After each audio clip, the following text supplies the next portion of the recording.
Praise the lord అండి. గుంటూరు పట్టణ పరిసర ప్రాంత దేవుని ప్రజలందరికీ గొప్ప శుభవార్త. కల్వరి మార్గం పాల్ పృథ్వీ మినిస్ట్రీస్ వారి సారథ్యంలో ప్రతి నెల 3వ మంగళవారం ఉదయం 9 గంటలకు మన గుంటూరు మహాపట్టణంలో మార్కెట్ యార్డ్ దగ్గర వెంకటేశ్వర విజ్ఞాన మందిర్లో పరిశుద్ధాత్మ తైలాభిషేక స్వస్థత ఆరాధన జరుగుతుంది. అక్టోబర్ 21వ తేదీ ఉదయం 9 గంటలకే ఈ ఆరాధన ప్రారంభమవుతుంది. తెలుసు కదా స్థలం మీ అందరికీ, వెంకటేశ్వర విజ్ఞాన మందిర్ గుంటూరు మార్కెట్ దగ్గర. ఇప్పటికీ పలు రాష్ట్రాల నుంచి, పలు పట్టణాల నుంచి వేలాది మంది ప్రజలు పాల్గొని గొప్ప గొప్ప కార్యాలు పొందుకుంటున్నారు. కుంటివారు నడుస్తున్నారు, గర్భఫలము లేని వారు గర్భఫలము పొందుకుంటున్నారు, నానావిధ రోగములతో బాధపడుతున్న వారు స్వస్థత పొందుతున్నారు, చీకటి దురాత్మ శక్తుల నుంచి విడుదల పొందుతున్నారు. మీరు కూడా రండి, దేవుని కార్యాలు పొందుకోనండి.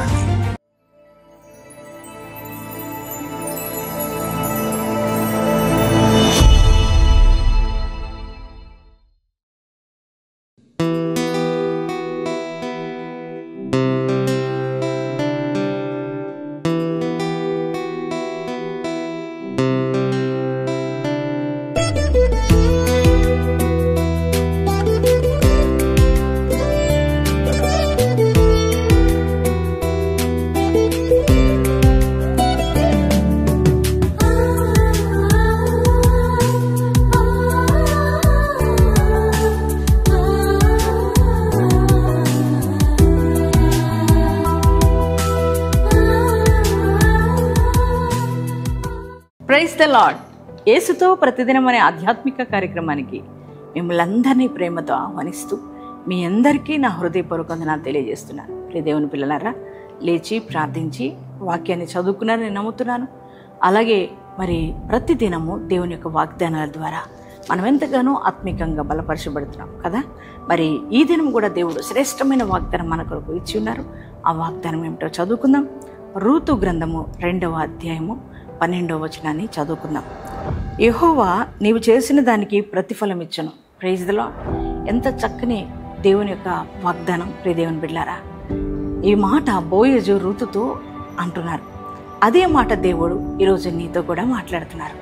దేవుని బిడ్డలారా, రూతును గూర్చి బోయజు మాట్లాడుతున్న మాట ఏమంటే, ఆయన అంటున్నారు, యెహోవా నువ్వు చేసిన దానికి ప్రతిఫలం ఇస్తారని నీవు. ఎందుకనంటే నీవు నీ తల్లి ఇంటి వారిని అందరినీ కూడా వదిలేసి, మోయాబును వదిలేసి, లోకాన్ని వదిలేసి, మరి నీవు ఎరుగని జనాంగం మధ్యకి నువ్వు వచ్చావు. అలాగే నువ్వు ఎరుగని దేవుణ్ణి ఆరాధించడానికి, ఆయన నిజమైన దేవుడని ఆయనను ఆరాధించడానికి మరి నిజ దేవుని దగ్గరకు వచ్చావు కనుక అందుకే యెహోవా నీకు ప్రతిఫలం ఇస్తాడు అని బోయజు రూతుతో మాట్లాడుతున్నారు. అదే మాట ఈ రోజున దేవుడు నీతో కూడా మాట్లాడుతున్నారు, మనతో కూడా మాట్లాడుతున్నారు. దేవుని బిడ్డలారా, దేవుని కోసం మనం చేసిన ప్రతి దానిని దేవుడు చూస్తున్న దేవుడై ఉన్నాడండి. ఖచ్చితంగా ఆయన కోసం మనం అన్నిటినీ విడిచిపెట్టి, అనగా మరి లోకాన్ని, పాపాన్ని విడిచిపెట్టి, మరి ఆ లోక వ్యసనాలన్నిటినీ వదులుకొని నాకు దేవుడే కావాలి, నాకు యేసయ్యే ప్రాముఖ్యం, ఆయన కొరకు నేను జీవించాలి, ఆయన కోసం నేను ఏదైనా చేయాలి అని ఆయనను ఆశ్రయించి దేవుని దగ్గరికి ఎవరమైతే వస్తామో మరి వారిని యేసయ్య చూసే దేవుడై ఉన్నాడు, వారిని పట్టించుకునే దేవుడై ఉన్నాడు. అంత మాత్రమే కాదు, దేవుని కోసం మనం ఏ త్యాగం చేసినా, అనగా మనం దేవుని కోసం ధనము వెచ్చించిన, నీ కష్టాన్ని నువ్వు వెచ్చించిన, నీ బలాన్ని ఉపయోగించిన, నీ జ్ఞానాన్ని ఉపయోగించిన, నీవు నీ దేవుని కోసం నువ్వు ఏది చేసినా దేవుని నిన్ను మర్చిపోవడం, దేవుని నిన్ను విడిచిపెట్టడం. మనుషుల కోసం మనం ఎన్నో చేస్తుంటాం కదా, మనుషుల కోసం ఏవేవో మరి సహాయం చేస్తుంటాం. కానీ మనుషులు మర్చిపోవచ్చు, దానికి ప్రతిఫలం నీకు రాలేకపోవచ్చు.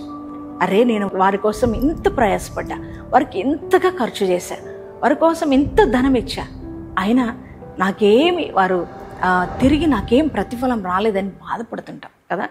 వారు నన్ను పట్టించుకోవట్లేదు, వారు మర్చిపోయారు అని మనం బాధపడుతుంటాం.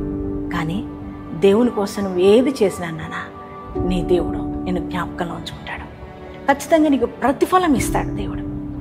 నువ్వు అనుకుంటున్నావు, నేను దేవుని కోసం అన్నిటినీ త్యాగం చేసి వచ్చాను, నా దేవుని కోసం అది చేసా ఇది చేశా, కానీ నా దేవుడు నన్ను మర్చిపోయాడేమో అనుకున్నావా? నిన్ను మర్చిపోలేదు నాన్న. ఆయన నిన్ను జ్ఞాపకం పెట్టుకున్నాడు. ఆయన కోసం నువ్వు చేసిన ప్రతీదీ ఆయన చూస్తున్నాడు.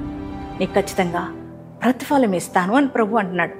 ఆయన కోసం నువ్వు చేసిన త్యాగం ఆయన గుర్తు చేసుకుని, నువ్వు పడిన కష్టాన్ని జ్ఞాపకం చేసుకొని, నువ్వు ఇచ్చిన ధనాన్ని మరి ఆయన జ్ఞాపకం చేసుకొని, నువ్వు చేసిన ప్రార్థనను జ్ఞాపకం చేసుకొని, ఆ లోక వ్యసనాలను విడిచిపెట్టుకున్నావు కదా, నువ్వు చేసిన త్యాగాన్ని జ్ఞాపకం చేసుకొని, నీ దేవుడు ఆయన చూడు నీకు ప్రతిఫలం ఇస్తానన్నాడు. ఆయన ఇచ్చే ప్రతిఫలం చాలా గొప్పది, శ్రేష్టమైంది. దేవుని బిడ్డలారా, ఆయన నిన్ను మర్చిపోలేదు. ఆయన కోసం నువ్వు చేసిన ప్రతీదీ నిన్ను జ్ఞాపకం ఉంచుకున్నాను దేవుడు అన్నాడు. నువ్వు చేసిన దానికి ప్రతిగా దేవుడికి ప్రతిఫలం ఇవ్వబోతున్నాడు. ఈ వాగ్దానం నమ్ముతున్నావా? యేసయ్య నీకు కావలసిన ప్రతి ఈవిని దేవుడు అనుగ్రహించబోతున్నాడు. వ్యక్తిగతంగా, కుటుంబ రీత్యా, ఆత్మికంగా, ఆర్థికంగా, నీ బిడ్డల రీత్యా, నీ వ్యాపార రీత్యా, చేతి పని రీత్యా, అన్ని రకాల దేవుడు నీకు ఆశీర్వాదాన్ని ఇవ్వబోతున్నాడు. అందుని బట్టి మరి దేవుని స్తుతిస్తావా? దేవునికి థ్యాంక్స్ చెప్తావా? రూతు చేసిన దాన్ని బట్టి రూతుకు ప్రతిఫలం ఇచ్చాడు కదా. రూతును మర్చిపోలేదు. దేవుడు రూతును ఎంతో గొప్పగా ఆశీర్వదించాడు. మరి రూతు గర్భంలోంచి ఈ లోకరక్షకుడు భూమి మీదకి వచ్చారు కదా. అలాగే దేవుడు నిన్ను కూడా దీవిస్తానని వాగ్దానం ఇస్తున్నాడు. మరి ఈ మాటను బట్టి ధైర్యం తెచ్చుకొని, యేసయ్య ఇంత శ్రేష్టమైన వాగ్దానం నాకు ఇచ్చినందుకు నీకు thank you Jesus, thank you daddy అని యేసయ్యకి థ్యాంక్స్ చెప్పండి. మరి ఎంతమంది ఈ వాగ్దానం రిసీవ్ చేసుకున్నారు? మీ అందరి జీవితాల్లో ఈ వాగ్దానం నెరవేర్చబడును గాక. ప్రార్థన చేసుకుందామా? Thank you father. పరిశుద్ధ మహోన్నతులకు దేవానికి వందనాలు అయ్యా. ఈరోజు ఇచ్చిన శ్రేష్టమైన వాగ్దానం కొరకే వందనాలు యెహోవా. నీవు చేసిన దానికి ప్రతిఫలం ఇచ్చినని ఈ ఒక వాగ్దానం ద్వారా మమ్మల్ని ఎంతగానో బలపరుస్తూ వచ్చినందుకు వందనాలయ్యా. అవునయ్యా, మా ప్రతి పనిని నువ్వు చూస్తున్న దేవుడు, మేము చేసిన ప్రతి త్యాగాన్ని నువ్వు చూస్తున్న దేవుడు. రూతు చేసిన త్యాగాన్ని చూసి అయ్యా తనకు ప్రతిఫలం ఇచ్చావు నా దేవా. తన జీవితాన్ని ఆశీర్వదించావు. మోడు బారిపోయిన తన జీవితాన్ని చిగురింప చేసిన దేవుడు నీకు వందనాలు, స్తోత్రాలయ్యా. అదే రీతిగా ఈరోజు ప్రభా ఈ వాగ్దానం వింటున్న బిడ్డలందరినీ కూడా జ్ఞాపకం చేసుకోండి. వారి నీ కోసం ప్రభా చేసిన ప్రతి ఒక్క పనిని మీకు గుర్తుపెట్టుకోండి ప్రభా. వారి జీవితంలో గొప్ప కార్యాలు జరిగించండి. వ్యక్తిగతంగా, కుటుంబ రీత్యా, ఆత్మికంగా, ఆర్థికంగా, వ్యాపారాల్లో, చేతి పనులు అన్నిట్లో కూడా బ్లెస్సింగ్ వచ్చునుగాక. నీ దీవెన అనుగ్రహించబడునుగాక. అయ్యా నీకే స్తోత్రాలు చెల్లిస్తున్నాం అయ్యా. అయ్యా రోగులుగా ఉన్న ప్రతి ఒక్కరిని ముట్టి తాకి స్వస్థపరచండి. దేవానికే స్తోత్రాలు. బిడ్డలు లేని వారికి బిడ్డలు దయచేయండి. ఉద్యోగాలు లేని ఉద్యోగాలు దయచేయండి అయ్యా. ఇదిగో తండ్రి, వివాహం కాని పిల్లలకు వివాహాలు జరిగించండి. దేవానికే స్తోత్రాలు. ఈరోజు ప్రభా అయ్యా మ్యారేజ్ డేస్, బర్త్డే చేసుకున్న ప్రతి వారిని మీరు దీవించి ఆశీర్వదించమని, ఇదేనో నీ ప్రెజెన్స్ మాతో ఉంచి నడిపించు. యేసు నామములో ప్రార్థిస్తున్నాం తండ్రి.